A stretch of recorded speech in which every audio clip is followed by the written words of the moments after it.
Hi, this is Brad, and I'm here with my fifth video for Thursday, April 16th, Music Hum class. And we're going to talk about three more composers in this video, and then we'll stop for now. These are kind of like, what happened after the big three of Terry Riley, Philip Glass, and Steve Reich. There are some composers that also engaged in this kind of minimal approach to music. Some following directly from the Steve Reich and Philip Glass in particular, and some kind of forging their own way. We're going to talk first about a composer who did kind of follow in the model of them, John Adams, born in 1947. And he heard some of Philip Glass and Steve Reich's orchestral music. Steve Reich also started moving into writing for standard orchestras, and not just his ensemble, as he grew more accepted.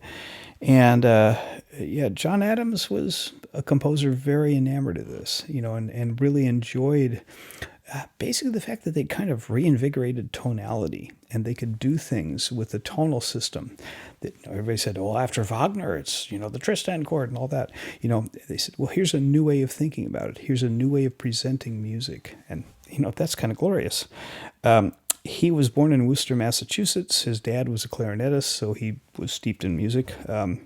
Went to Harvard, majored in music, and then went to study at the San Francisco Conservatory, where he then kind of worked his way up and became a mainstay, and still today is a musical advisor for the San Francisco Symphony Orchestra. And also got a pretty good gig doing a lot of work for PBS and other places, and kind of made his way as an independent composer. Didn't really have a lot in the way of, academic sort of background. Because again, back then, there was this weird uptown, downtown divide. Minimalism was still not accepted in academia. However, that changed. Adams went on to win the Pulitzer Prize for some of his music, and now he's definitely, part of the, quote, establishment. I'll just play you a real quick excerpt from some of his music. This is a piece called Shaker Loops for String Orchestra, and it gives you a sense of, he's absorbing the rhythmic vitality of Philip Glass, combining it with some of the interesting kind of phasing techniques of Steve Reich, and coming up with a pretty amazing piece of music.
Yeah, so you can hear it has that kind of, like I said, the rhythmic vitality. This is a little later on,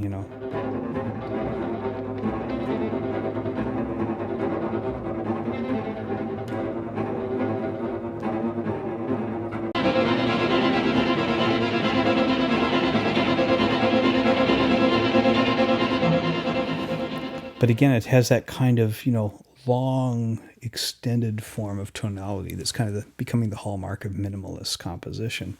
Adams went on and wrote some very well-known operas, one commemorating Nixon's visit to China called Nixon and China, and another one he gained a bit of notoriety, good and bad for, called The Death of Klinghoffer. It was very political. We can talk about that in class, I suppose. But I don't want to, I'm going to kind of move ahead and talk about another sort of composer that's been called a minimalist, but came to it from a very different direction. He was not kind of looking at Philip Glass or Steve Reich. He came to it from his kind of cultural background. It's a composer named Arvo Pärt. Okay. And I don't have the diacriticals, but there's supposed to be an umlaut over the A there. Okay, Arvo Pärt, and he was born in 1935 in Tallinn, Estonia. And he had a strong career going as a serial composer, studying in various places, teaching at Vienna, Berlin Hochschule, the Tallinn Conservatory. But he came to it from a very spiritual sort of background. He ultimately kind of rediscovered his roots in his Russian Orthodox church heritage, which had been suppressed during the communist control of Estonia. And after Estonia gained its freedom, primarily through music, which was, well, not primarily, but the music was a big part of their cultural identity, Pärt began to compose very austere pieces that had this deep kind of spiritual sort of dimension to them. And I'm going to play you a piece of his called Pokianen. It's an excerpt. And this is the kind of music where if I wanted to be a nasty music hum professor, I could put this on a test and say, what period is this from? Because it has elements of both high modernism and even early chant. But I'm going to play a bit of it, and you can get a sense of that.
And a little later on in the piece, you'll move to segments more like this.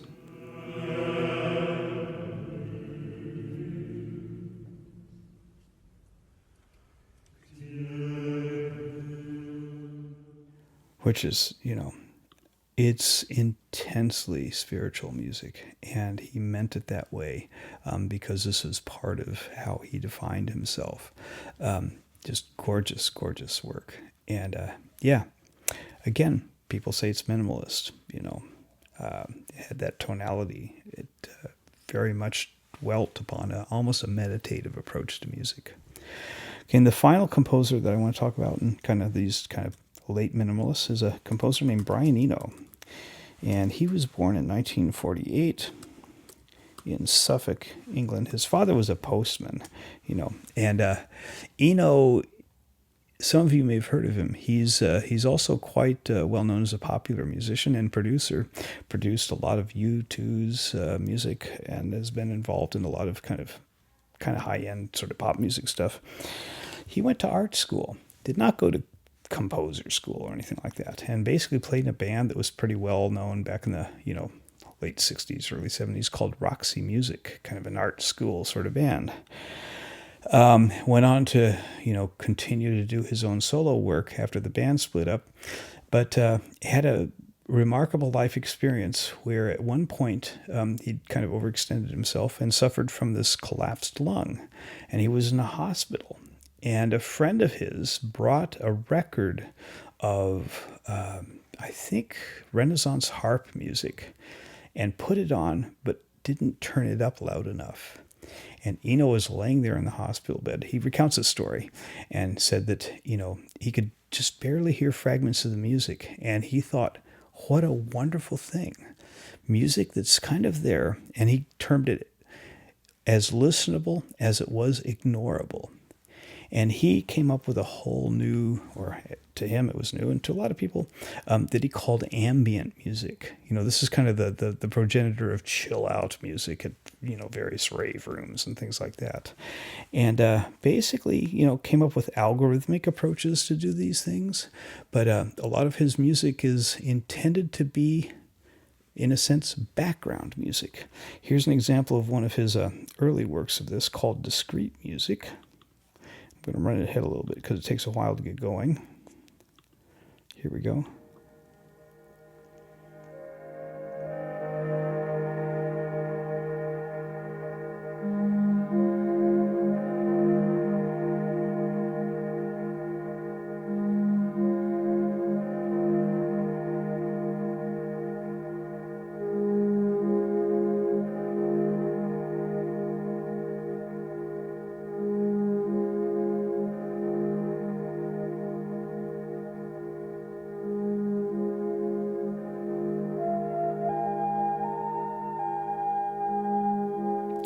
Again, this is music that does not change a whole lot over time. Here we are, 20 minutes away from where we were.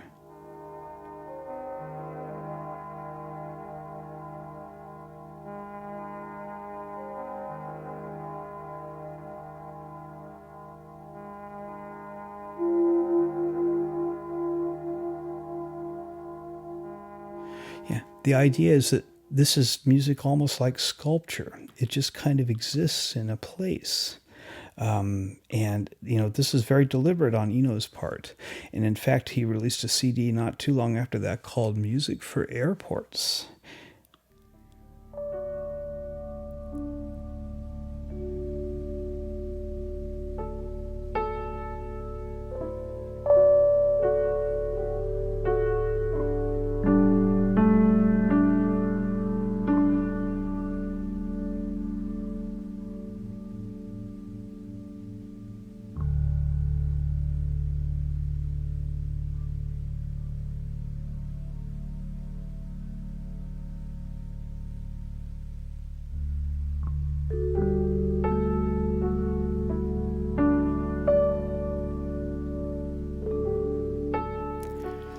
As listenable as it is ignorable.